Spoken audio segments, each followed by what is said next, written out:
Ayun, may kilab shoutout po sa inyong lahat. Especially dyan, mga ka-Manilenyo, God first.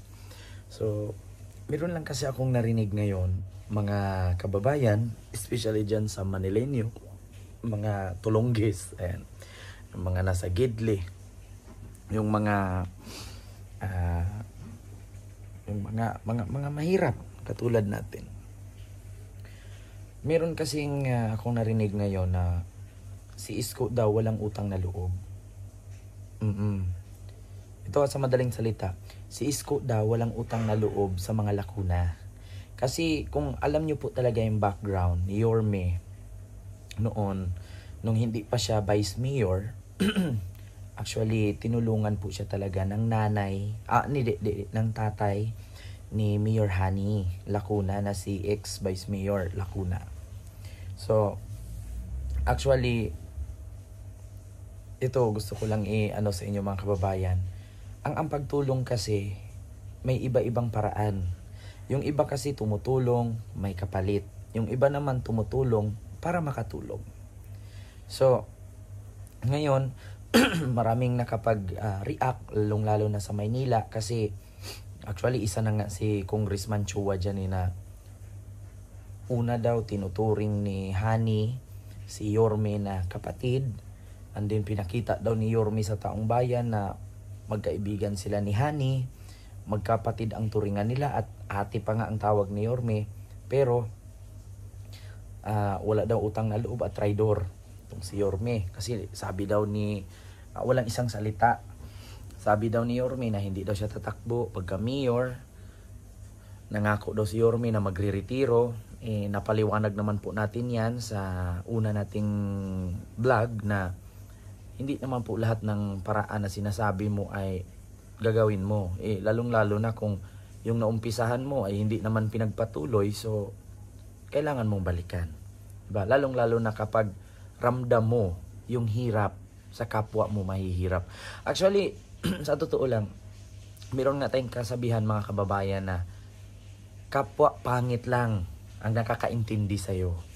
Kapwa mahirap lang ang nakakaintindi sa kapwa mahirap. Diba? So, sino pa ba ang dapat nating gabayan at suportahan? Di, yung tao lang din ang nakakaintindi sa pinoproblema natin. Kasi kung tutuusin si Hani, o ako lang pa sasabihin, hindi naman nakaranas ng hirap yan. Sa kwento pa nga lang ni Yorme kay Boy Abunda na paano siya tinulungan, pinapaaral siya. So, means to say, si Isko talaga, si Yorme talaga, nag-umpisa sa mababa. So, si Hani, nag-umpisa sa taas. Lumalaki nga yata si Hani, kumakain, kutsara, ginto. Si Yorme, lumalaki, kumakain, pagkain, pagpag. So, sa madaling salita, si Yorme, nakakaintindi sa katulad natin. Diba? Na mahihirap. Sino ba naman ang magkaintindihan? Hindi yung kapwa lang din natin. Diba? So ngayon, ito nga, maraming mga nag-react na pagkatapos daw ni Yorme tulungan ng mga lakuna, tinatraidor daw ni Yorme. Hindi naman tinatraidor ang pagtawag dyan. Tulong is tulong. No? Katulad yan. Kung si Yorme tinulungan ng dating tatay ni Hani na si Lacuna, so tulong is tulong. Pero kung tinulungan lang din pala si Yorme para magkaroon ng utang na loob sa mga Lacuna, hindi tulong yon. Di ba? Panggagamit yon.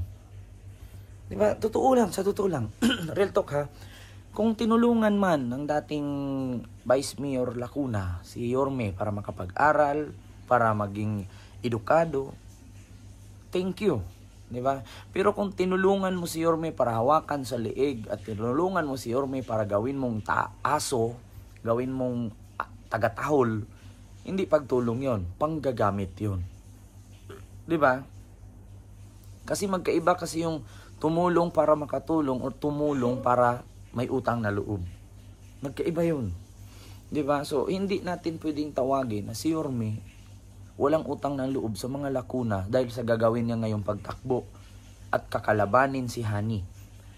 Ito lang simple lang. Simple lang, malaman naman natin yan sa eleksyon. Malaman natin sa eleksyon na kung sino talaga ang mahal ng tao. Kung si Hani ang manalo, si Hani.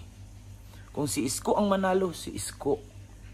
Kasi, alam nyo naman, sabi nga ni Yorme, pagdating kasi sa politiko, may manalo, may matalo. Kung talo ka, tanggapin mo. Kung panalo ka, panindigan mo. Simple lang. Siguro, darating talaga sa punto na may mga bagay na inumpisahan mo at hindi pinagpatuloy ng iba na inaasahan mo. So, malamang sa malamang, talagang babalik ka. Diba? Talagang babalik ka at ipagpatuloy mo. Sabi nga ni Yorme sa kanyang talumpati, kamakailan lang, ibalik natin ang dating sistema na binago ng kasalukuyang mayora. Di ba? Hindi natin masasabi na walang utang na loob si Yorme. Kasi si Yorme tinulungan para makaahon, para makapag-aral. Hindi naman si Yorme doon tinulungan ng dating Vice Mayor Lacuna para pag-aralin para saan? Gagawing taga-atak? Gagawing taga-buka? Hindi pagtulong yun. Ano yun? Tawag doon? Pasikat ang tawag doon. Di ba? So, take note, sa amin nga, sa probinsya, magkakapatid na mismo, no, biological, naglalaban pagka mayor. So, meron talagang mananalo, merong matalo. Simple lang. At sabi pa nga ni Mayor Hani na binibigyan daw niya ng pagkakataon na makapag-isip-isip si Yorme. Kung ako kay Yorme, walang saysay yung sinasabi ninyong utang na loob. Kasi ang iniisip ni Yorme, mahirap. Katulad niya, kapwa niya mahirap. Si Hani, hindi naman yan iniisip ni Hani mahirap. Kasi nga si Hani, hindi niya nararanasang lumangoy sa putik.